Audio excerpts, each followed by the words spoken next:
السلام علیکم ورحمۃ اللہ وبرکاتہ۔ روزے کی نیت اس طرح کریں، کچھ لوگ غلط نیت کرتے ہیں اور وہ بعد میں پریشان ہو رہے ہوتے ہیں۔ تو روزے کی نیت کرنے کا صحیح طریقہ کیا ہے وہ آج اس ویڈیو میں آپ کو بتاؤں گا انشاءاللہ العزیز۔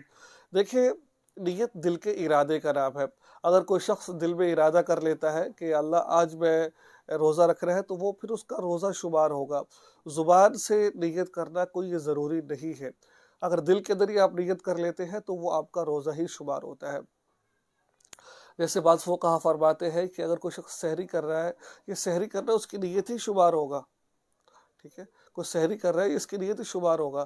صبح اٹھنا اس کا سحری کرنا یہ نیت کی شمار ہوگا۔ اگر کوئی شخص شکی آدمی ہے، اس کو شک کے مرض لاحق ہوتے ہیں تو پھر وہ زبان سے نیت بھی کر سکتا ہے۔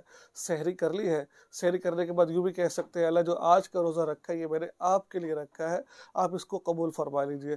اگر عربی میں کرنا چاہتا ہے تو یوں بھی کہہ سکتا ہے وَبِصَوْمِ غَدٍ نَوَيْتُ مِنْ شَهْرِ رَمَضَانَ، اس طرح بھی کہہ سکتا ہے۔ تو کسی بھی طریقے وہ اپنی نیت کو درست کر سکتا ہے۔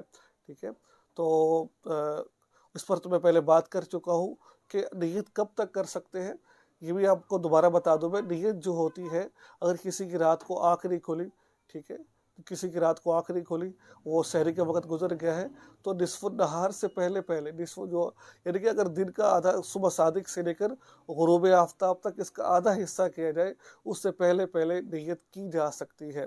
ٹھیک ہے، اس کے بعد نیت نہیں کر سکتے ہم۔ ٹھیک ہے، تو آپ اندازہ لگا لیں آدھا حصہ کب بنتا ہے۔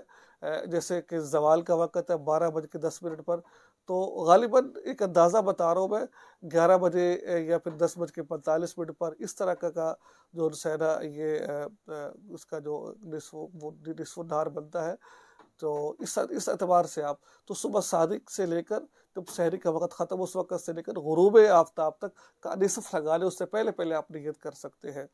تو مجھے امید ہے کہ آپ کو یہ ویڈیو اچھی لگی ہوگی، دعا میں یاد رکھیں، چینل کو سبسکرائب کر لیجئے اور اس ویڈیو کو آگے شیئر ضرور کیجیے گا۔ السلام علیکم ورحمۃ اللہ وبرکاتہ۔